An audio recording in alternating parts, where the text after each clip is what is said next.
ഓം ശരവണഭവ. എല്ലാവർക്കും കാർത്തികേയം യൂട്യൂബ് ചാനലിലേക്ക് സ്വാഗതം. 11 ദിവസങ്ങൾ കൊണ്ട് നമ്മുടെ ആഗ്രഹം സാധിച്ചെടുക്കാൻ വേണ്ടി എഴുതുന്ന ഒരു ടെക്നിക്കുമായിട്ടാണ് ഇന്ന് ഞാൻ വന്നിരിക്കുന്നത്. വളരെയധികം പവർഫുള്ളായിട്ടുള്ള, ഒരുമാതിരിപ്പെട്ട എല്ലാവരും അറിയാവുന്ന, എല്ലാവരും ചെയ്യുന്ന ഒന്ന് തന്നെയാണിത്. അതായത് രാമനാമം എഴുതുക എന്നുള്ളത്. നിങ്ങളെല്ലാവരും ശ്രീരാമജയം, നമ്മുടെ ഒരാഗ്രഹം സാധിക്കാൻ വേണ്ടിയിട്ട് ബുക്കിൽ എഴുതുന്നവരായിരിക്കും. പക്ഷേ ഇവിടെ ഇന്ന് ഞാൻ നിങ്ങളോട് പറയുന്നത് ശ്രീരാമജയം എഴുതുക എന്നുള്ളതല്ല. പക്ഷേ ഇത് രാമനാമം തന്നെയാണ്. നമ്മൾ അടുപ്പിച്ച് 11 ദിവസം മാത്രം എഴുതിയാൽ മതി. നമ്മുടെ ആഗ്രഹം അത് എന്ത് തന്നെ ആയാലും ഹനുമാൻ സ്വാമിയുടെ അനുഗ്രഹത്താൽ ശ്രീരാമസ്വാമി നമുക്ക് സാധിച്ചു തരുന്നതാണ്. അപ്പോൾ എന്താണ് ആ മന്ത്രം, എങ്ങനെ എഴുതണം എന്നൊക്കെ നമുക്ക് നോക്കാം. അതിനു മുൻപ് ആദ്യമായിട്ടാണ് നിങ്ങൾ ഈ ചാനൽ കാണുന്നതെന്നുണ്ടെങ്കിൽ ചാനൽ ഒന്ന് സബ്സ്ക്രൈബ് ചെയ്യുവാനും വീഡിയോ മുഴുവനായിട്ട് കണ്ടിഷ്ടപ്പെട്ടാൽ ലൈക്ക് ചെയ്യുവാനും ഷെയർ ചെയ്യുവാനും മറക്കരുത്. നമ്മൾ ഈ ഒരു എഴുതി തുടങ്ങേണ്ടത് ഏതെങ്കിലും ഒരു ശനിയാഴ്ചയോ അല്ലെങ്കിൽ ചൊവ്വാഴ്ചയോ ആയിരിക്കണം. ഇപ്പോൾ ഈ വരുന്ന ചൊവ്വാഴ്ച, നാളെ കഴിഞ്ഞ് നിങ്ങൾക്ക് എഴുതി തുടങ്ങാവുന്നതാണ്. അന്ന് പ്രദോഷമാണ്, ചൊവ്വാഴ്ചയാണ്, വളരെ നല്ല ദിവസമാണ്. അതുകൊണ്ട് തന്നെ അന്നത്തെ ദിവസം മുതൽ നിങ്ങൾക്കിത് എഴുതി തുടങ്ങാം. അങ്ങനെ അല്ലെങ്കിൽ വരുന്ന ശനിയാഴ്ച, മാസത്തിൽ വരുന്ന ഏതൊരു ചൊവ്വായും ഏതൊരു ശനിയാഴ്ചയും നിങ്ങൾക്കിത് എഴുതി തുടങ്ങാവുന്നതാണ്. വെറും 108 തവണ ഒരു ദിവസം നമ്മളിത് എഴുതിയാൽ മതിയാവും. എഴുതേണ്ടത് മറ്റൊന്നുമല്ല, ശ്രീരാമജയം എന്നൊന്നുമല്ല നമ്മൾ എഴുതേണ്ടത്, രാമ എന്നുള്ളതാണ് എഴുതേണ്ടത്. സാധാരണ ഞാൻ എഴുതുന്നത് റാം റാം റാം എന്നുള്ളതാണ് ഹിന്ദിയിൽ. ഞങ്ങളൊക്കെ ഇവിടെ ഹിന്ദിയിൽ അങ്ങനെയാണ് എഴുതുന്നത്. പക്ഷേ നിങ്ങൾക്കിപ്പം ഹിന്ദിയിൽ എഴുതാൻ അറിയാമെങ്കിൽ ഹിന്ദിയിൽ എഴുതാം. ഹിന്ദിയിൽ എഴുതിയാലും മലയാളത്തിൽ എഴുതിയാലും ഏത് ഭാഷയിൽ എഴുതിയാലും ഭഗവാൻ ഭഗവാൻ തന്നെയാണ്. പക്ഷേ നമുക്ക് ഇപ്പോൾ മലയാളത്തിൽ എഴുതുന്നവരാണെന്നുണ്ടെങ്കിൽ രാമ, അതായത് നമ്മൾ പണ്ടൊക്കെ സന്ധ്യയ്ക്ക് രാമ രാമ രാമ ജപിക്കുമായിരുന്നു. അതേപോലെ രാമ എന്നുള്ളതാണ് നമ്മൾ എഴുതേണ്ടത്. ഒരു ദിവസം 108 തവണയാണ് നമ്മൾ എഴുതേണ്ടത്. അതും ചുമന്ന കളറിലെ മഷി ഉപയോഗിച്ചാണ് നമ്മൾ എഴുതേണ്ടത്. ഇപ്പം കുറേ സംശയങ്ങൾ വരും, വിളക്ക് കത്തിച്ച് വെച്ചിട്ടാണോ എഴുതേണ്ടത്, എന്തൊക്കെ ശ്രദ്ധിക്കണം എന്നുള്ള കാര്യം. ഇത് നമുക്ക് ഏതൊരു സമയത്തും എഴുതാം. ഇപ്പം വിളക്ക് കത്തിച്ച് വെച്ച് തന്നെ എഴുതണം എന്നുള്ള യാതൊരു നിർബന്ധങ്ങളുമില്ല. ഇപ്പം നിലവിളക്കൊക്കെ കൊളുത്തി നിങ്ങളുടെ നാമജപമൊക്കെ കഴിഞ്ഞ് നിങ്ങൾക്ക് ഇനിയും സമയമുണ്ടെന്നുണ്ടെങ്കിൽ അവിടെ ഇരുന്ന് തന്നെ നിങ്ങൾക്കിത് എഴുതാവുന്നതാണ്. അങ്ങനെ അല്ല എന്നുണ്ടെങ്കിൽ നിങ്ങൾക്ക് നിങ്ങളുടെ അടുക്കളയിലെ ജോലികളൊക്കെ കഴിഞ്ഞ് സ്വസ്ഥമാകുന്ന ഒരു സമയത്ത് ഇരുന്നെഴുതാം. അതായത് ഒരു ദിവസത്തിൽ ബ്രഹ്മമുഹൂർത്തം മുതൽ അന്ന് രാത്രി കിടക്കുന്നതിന് മുൻപുള്ള 11:59 ഏതൊരു സമയത്തും നിങ്ങൾക്കിത് എഴുതാവുന്നതാണ്. എഴുതുമ്പം ശ്രദ്ധിക്കേണ്ടുന്ന കാര്യം, നമ്മൾ കുളിച്ചിരിക്കണം, ശുദ്ധിയുണ്ടായിരിക്കണം, വൃത്തിയുള്ള വസ്ത്രം ധരിച്ചിരിക്കണം, നോൺ വെജ് കഴിക്കരുത്, പീരിയഡ്സ് ആയിരിക്കരുത്, പുലവാലായ്മ ഉണ്ടായിരിക്കരുത്. ഇത്രയും കാര്യങ്ങൾ നമ്മളിവിടെ ശ്രദ്ധിക്കണം. അതിപ്പോൾ എല്ലാവർക്കും അറിയാവുന്ന കാര്യമാണ്. കാരണം നമ്മളൊരു 11 ദിവസങ്ങൾ കൊണ്ട് നമ്മുടെ ഒരു ആഗ്രഹം സാധിച്ചെടുക്കാൻ വേണ്ടിയിട്ടാണ് നമ്മളിത് എഴുതുന്നത്. അപ്പം നമ്മൾ അതിൻ്റെ എല്ലാ രീതിയിലുമുള്ള ശുദ്ധി പാലിക്കണം എന്നുള്ളതേ ഉള്ളൂ. നിങ്ങൾക്കിത് എഴുതിയതിന് ശേഷം നോൺ വെജ് കഴിക്കുന്നതിലൊന്നും കുഴപ്പമുള്ള കാര്യമല്ല. അപ്പോൾ ആദ്യം തന്നെ ശ്രദ്ധിക്കേണ്ടുന്ന കാര്യം എന്ന് പറയുന്നത്, നിങ്ങളിത് എഴുതാനായിട്ട് ഈ 11 ദിവസവും കറക്റ്റ് ഒരു പർട്ടിക്കുലർ ടൈം തന്നെ സെലക്ട് ചെയ്യണം.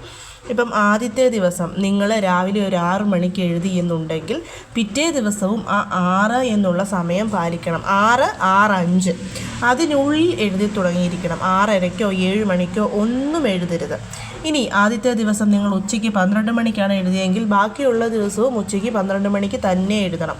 അങ്ങോട്ടോ ഇങ്ങോട്ടോ മാറ്റാനായിട്ട് പാടില്ല. ഇത് വളരെ വളരെ ഇമ്പോർട്ടൻ്റ് ആണ്. അതുകൊണ്ടാണ് ഞാൻ പറഞ്ഞത് നിങ്ങൾക്ക് തിരക്കൊന്നുമില്ലാത്തൊരു സമയം തിരഞ്ഞെടുക്കുക എന്നുള്ളത്. ആദ്യം തന്നെ ചെയ്യേണ്ടത് ഒരു പേപ്പർ, A4 ഷീറ്റ് പേപ്പറോ അതല്ലെന്നുണ്ടെങ്കിൽ ബുക്കോ എന്തെങ്കിലും ആയിക്കൊള്ളട്ടെ എടുക്കുക.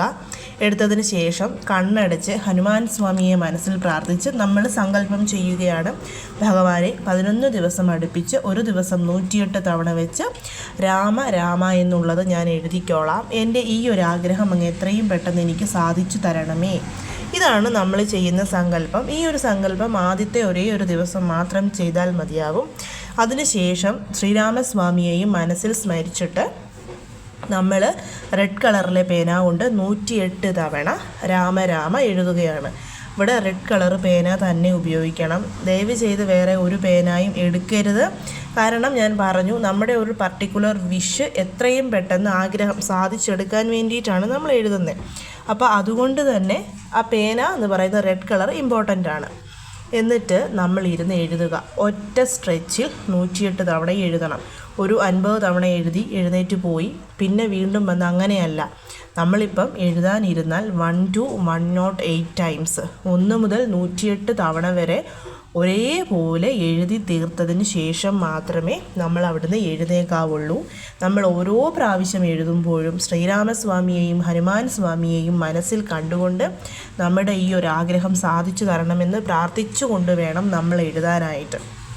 അതിവിടെ വളരെ വളരെ ഇമ്പോർട്ടൻ്റ് ആണ്. കാരണം നമ്മുടെ ശ്രദ്ധ മറ്റൊന്നിലോട്ടും പോകാനായിട്ട് പാടില്ല. നിങ്ങൾക്ക് വേണമെന്നുണ്ടെങ്കിൽ നിങ്ങളുടെ മൊബൈലിൽ ഹനുമാൻ സ്വാമിയുടെയും ശ്രീരാമസ്വാമിയുടെയും ഒന്നിച്ചുള്ള ഫോട്ടോയൊക്കെ എടുത്ത് അടുത്ത് വെച്ചിട്ട് അങ്ങനെ കോൺസെൻട്രേഷൻ കിട്ടാത്തവർ അങ്ങനെ നോക്കിക്കൊണ്ടും എഴുതാവുന്നതാണ്. അതൊക്കെ അവരവരുടെ ഇഷ്ടം. അപ്പോൾ ആദ്യത്തെ ദിവസം എഴുതി കഴിഞ്ഞതിന് ശേഷം നിങ്ങൾക്ക് ആ ഒരു പേപ്പർ മടക്കി അല്ലെങ്കിൽ ആ ബുക്ക് എടുത്ത് പൂജാമുറിയിലോ എവിടെയെങ്കിലും സുരക്ഷിതമായൊരു സ്ഥാനത്ത് മാറ്റി വെക്കാവുന്നതാണ്. കാരണം നമ്മൾ പീരിയഡ്സ് ഉള്ള സമയത്തൊന്നും അല്ലല്ലോ എഴുതുന്നത്. ഇനിയിപ്പോൾ എന്തെങ്കിലും ഈ 11 ദിവസത്തിനുള്ളിൽ നിങ്ങൾക്കൊരു യാത്ര പോകേണ്ട വന്നാലും ആ ബുക്ക് അല്ലെങ്കിൽ പേപ്പർ കൂടെ എടുത്തുകൊണ്ട് പോയാൽ മതിയല്ലോ. അതിലൊന്നും ഒരു കുഴപ്പവുമില്ല. പിറ്റേ ദിവസവും കറക്റ്റ് സമയത്ത് എഴുന്നേൽക്കുക, കുളിക്കുക, വൃത്തിയുള്ള വസ്ത്രം ധരിക്കുക, എന്നിട്ട് വീണ്ടും എഴുതുക. അങ്ങനെ കണ്ടിന്യൂസ്ലി 11 ദിവസങ്ങൾ എഴുതിയതിന് ശേഷം 11ാമത്തെ ദിവസം തന്നെ വീടിനടുത്ത് ഒഴുകുന്ന പുഴയോ അല്ലെങ്കിൽ ഹനുമാൻ സ്വാമിയുടെ ക്ഷേത്രമോ ഉണ്ടെങ്കിൽ നിങ്ങൾക്ക് ഇത് അവിടെ കൊണ്ടുപോയി സമർപ്പിക്കാം. ഒഴുകുന്ന പുഴയിൽ ഈ പേപ്പർ സമർപ്പിക്കാവുന്നതാണ്. ഇപ്പോൾ ബുക്കിലാണെങ്കിൽ ബുക്കിൽ നിന്ന് കീറിയെടുത്തിട്ട് പുഴയിൽ ഒഴുക്കി വിടാം. അങ്ങനെ അല്ല എന്നുണ്ടെങ്കിൽ ഹനുമാൻ സ്വാമിയുടെ ക്ഷേത്രത്തിലെ ഭണ്ഡാരപ്പെട്ടിയിൽ മടക്കി അതിനുള്ളിൽ നമ്മൾ ഇട്ടാലും മതി. ഇനി ഇത് രണ്ടും സാധിക്കാത്തവർക്ക് ഏതെങ്കിലും വലിയ മരത്തിൻ്റെ ചുവട്ടിൽ മണ്ണ് മാറ്റി, വെറുതെ കൊണ്ടിടരുത്, മണ്ണ് മാറ്റി നമ്മൾ മണ്ണിൽ കുഴിച്ചിടുകയാണ് ചെയ്യുന്നത്. വളരെ സിമ്പിളായിട്ടുള്ളതാണ് ഈ ഒരു കാര്യം എന്ന് പറയുന്നത്. പക്ഷേ വളരെ പെട്ടെന്ന് തന്നെ നമുക്ക് ഫലം ലഭിക്കും. ഇനി നിങ്ങൾക്ക് ചിലപ്പം 4ാമത്തെ ദിവസമോ 5ാമത്തെ ദിവസമോ നിങ്ങളുടെ ആഗ്രഹം സാധിച്ചു കിട്ടിയാലും നിങ്ങൾ എഴുതുന്നത് 11 ദിവസം എന്നുള്ളത് അത് കണ്ടിന്യൂ ചെയ്ത് തന്നെ പോകണം.